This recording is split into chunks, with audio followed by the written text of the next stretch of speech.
Numbers chapter 19.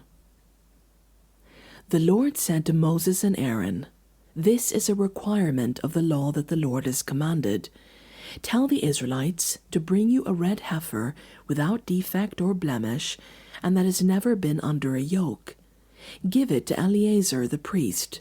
It is to be taken outside the camp and slaughtered in his presence.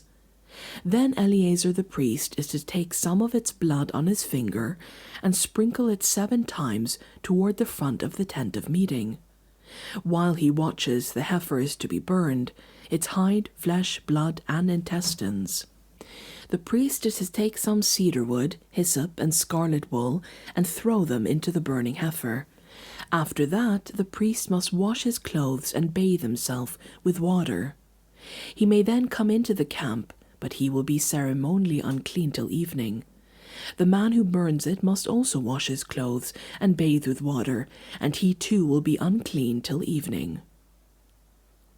A man who is clean shall gather up the ashes of the heifer and put them in a ceremonially clean place outside the camp.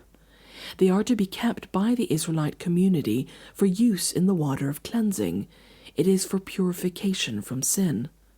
The man who gathers up the ashes of the heifer must also wash his clothes, and he too will be unclean till evening.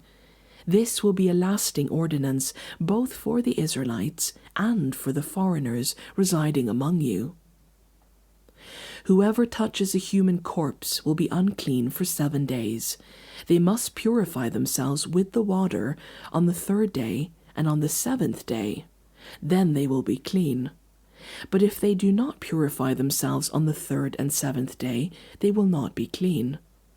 If they fail to purify themselves after touching a human corpse, they defile the Lord's tabernacle. They must be cut off from Israel. Because the water of cleansing has not been sprinkled on them, they are unclean. Their uncleanness remains on them.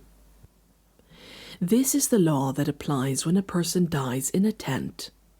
Anyone who enters the tent and anyone who is in it will be unclean for 7 days, and every open container without a lid fastened on it will be unclean.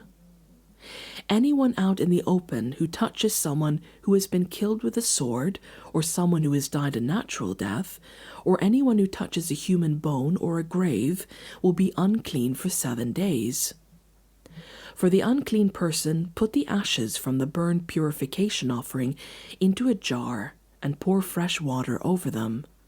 Then a man who is ceremonially clean is to take some hyssop, dip it in the water, and sprinkle the tent and all the furnishings and the people who were there. He must also sprinkle anyone who has touched a human bone or a grave, or anyone who has been killed, or anyone who has died a natural death. The man who is clean is to sprinkle those who are unclean on the 3rd and 7th days, and on the 7th day he is to purify them. Those who have been cleansed must wash their clothes and bathe with water, and that evening they will be clean.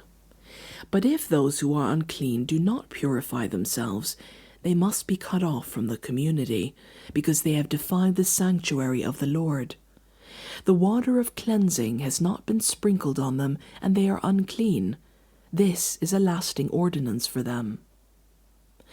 The man who sprinkles the water of cleansing must also wash his clothes, and anyone who touches the water of cleansing will be unclean till evening. Anything that an unclean person touches becomes unclean, and anyone who touches it becomes unclean till evening.